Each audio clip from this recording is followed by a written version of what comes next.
Yes, now, as per sources to NewsX, BJP is set to release its candidate list for the upcoming Delhi Assembly polls. These leaders can be given tickets by BJP on these seats of Delhi. Former DCW Chief Barkha Shukla Singh or Anil Sharma from RK Puram, Impreet Bakshi from Jangpura, Satish Upadhyay from Malviya Nagar, outgoing MLA from Gandhi Nagar, Anil Bajpai from Krishna Nagar, and to Arvind Singh Lovely, Rajouri Garden to Manjinder Singh Sirsa.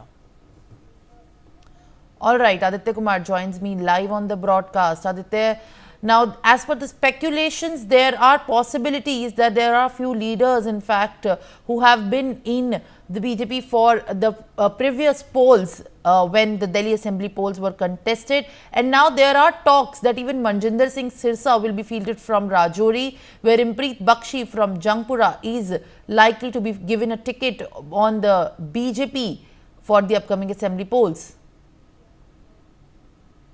जी बिल्कुल सिमरन, जिस तरीके से अभी चुनाव में आम आदमी party की रणनीति रही है, जिस तरीके से उन्होंने नए चेहरों को टिकट दिया है, और दिल्ली में अगर हम बात करें आम आदमी पार्टी की प्रतिद्वंदी पार्टी कौन सी है तो बीजेपी है। ऐसे में बीजेपी भी इस तरीके के जो प्रयास है वो कर सकती है, नए लोगों को टिकट देने की बात, या पुराने जिनकी छवि खराब रही है या जिनके ऊपर में कई आरोप प्रत्यारोप के दौर रहे हैं, उनको हो सकता है कि टिकट ना दिया जाए या नए लोगों को चेहरा दिया जाए। जो हमारे सोर्स बता रहे हैं उनमें जो है कई ऐसे टिकट हैं जो मिल सकते हैं। जैसे अगर हम डीसीडब्ल्यू प्रमुख की बात करें बरखा शुक्ला को लेकर के, तो उनको जो है टिकट देने की बात चल रही। वहां पर एक और उनकी प्रतिद्वंदी हैं अनिल शर्मा, जो आरके पुरम से उनको बात चल रही टिकट देने की। हालांकि दोनों ने वहां पर बहुत ही सक्रियता से अपनी राजनीति वहां पर शुरू की है। ऐसे में देखना है कि अब दोनों में, क्योंकि वहां पे जिस तरह की स्थिति रही है, दोनों धरातल पे रहे हैं, जमीनी स्तर पे काम उन्होंने किया है। अब दोनों में पार्टी पे किसका विश्वास है, पार्टी दोनों में किसको देखती है, वो फिर अलग बात है। जंगपुरा से जैसे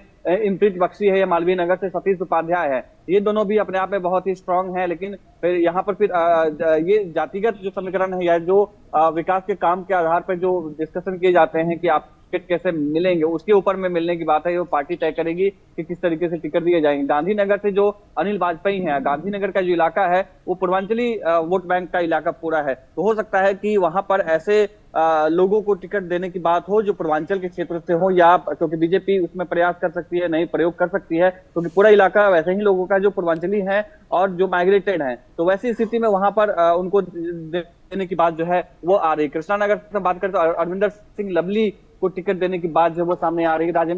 राजौरी गार्डन से मनजिंदर सिंह सिरसा को टिकट देने की बात हो रही है। और क्योंकि राजौरी गार्डन इलाका ऐसा रहा है जिसमें वो पंजाबियों का इलाका ज्यादातर माना जाता है, जो तो हो सकता है कि उनको टिकट वहां से मिल सकता है। दिल्ली कैंट से रविंदर लोहिया की बात जो है सामने आ रही है। उसके बाद और भी कई लोग ऐसे हैं बीजेपी के जो टिकट मांग कर रहे हैं। हालांकि अभी तक इस बात को लेकर के कंफर्मेशन नहीं हो पाया है कि कब तक इस बात का कंफर्म हो पाएगा कि टिकट किसको कब मिले, लेकिन बताया जा रहा है कि जनवरी तक जो है सारी चीजें जो है क्लियर हो जाएंगी और किसको टिकट मिलना है, क्या होना है, वो कंफर्म हो जाएगा। इधर जिस तरीके से आम आदमी पार्टी या कांग्रेस जिस तरीके से बात कर रही है, अभी तक ये भी स्थिति साफ नहीं हो पाई कि क्या कांग्रेस या आम आदमी पार्टी एक साथ चुनाव लड़ती है, और उसी हिसाब से फिर बीजेपी भी रणनीति अपनी तय करेगी। क्योंकि हरियाणा चुनाव में देखा गया था जिस तरीके की स्थिति रही थी, तो हो सकता है कि वैसे इंतजार किया जा रहा है कि आम आदमी पार्टी या कांग्रेस किस तरीके से टिकट का बंटवारा करती है, किसको टिकट देती है, उसके प्रतिद्वंदी में जो लोग खड़े होने वाले हैं उनकी